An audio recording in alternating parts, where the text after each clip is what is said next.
Ethical বাউন্ডারিজকে follow করে না, মানুষ ইথিক্স হারায় ফেলছে, নিজের মোরালিটি হারায় ফেলছে। যদি এতটুকু মানুষ মাথায় রাখে যে আমি একজন মেয়ে হয়ে আরেকজন মেয়ের সংসার আমি কখনোই নষ্ট করব না, আমারও সংসার হলে আরেকজন নষ্ট করতে পারে, এতটুকু যদি মাথায় রাখে যে কার্মা ইজ রিয়েল, তাহলে ডেফিনেটলি সে ওইখানে যাবে না। ছেলেদেরও যদি এই জিনিসটা একটুখানি তারা মেনটেন করে যে আমার বউকে আমি কখনো ধোকা দিব না, যত সুন্দরী মেয়ে আসুক আমি আমার ক্যারেক্টারটা ভালো রাখবো আর আমি আমার কন্ট্রোল লুজ করব না, তাহলে এই প্রবলেমটা হবে না। পরকীয়া ইজ আ বিগ নো, এটা আমাদের সোসাইটিতে অনেক বড় একটা ভাইরাস। আমার মনে হচ্ছে আমরা বাংলাদেশ আরও 100 বছর পিছিয়ে যাচ্ছি, যত দিন যাচ্ছে বাকি দুনিয়া এগিয়ে যাচ্ছে, আমরা পিছিয়ে যাচ্ছি।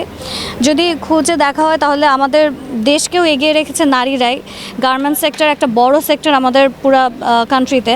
সো আমরা নারীরা যদি কাজ না করে তাহলে পুরুষদের ভাত থাকবে না, পুরুষরা কোথাও কিছু করতে পারবে না। That is the reality. So এখন পুরুষদের থেকে নারীদের জব অপরচুনিটি বেশি, তারা বেশি কাজ করছে, ইনফ্যাক্ট পুরুষদের থেকে বেশি কামাচ্ছে। সো ইন দ্যাট কেস যেটা হচ্ছে সেটা হলো যে পুরুষরা আই থিঙ্ক ওটা নিতে পারছে না, ওরা একটুখানি এটা নিয়ে ওদের মেল ইগোতে হার্ট হচ্ছে, যার কারণে তারা এই ব্যাপারগুলো করছে। But at the end of the day ওরা কোনো না কোনো সময় আই বিলিভ যে রিয়েলাইজ করবে অ্যান্ড ফাইনালি আমাদের কোনো একটা এরকম ল পাস হবে যেখানে মেয়েদের পিছে এভাবে করে মানুষ লাগবে না।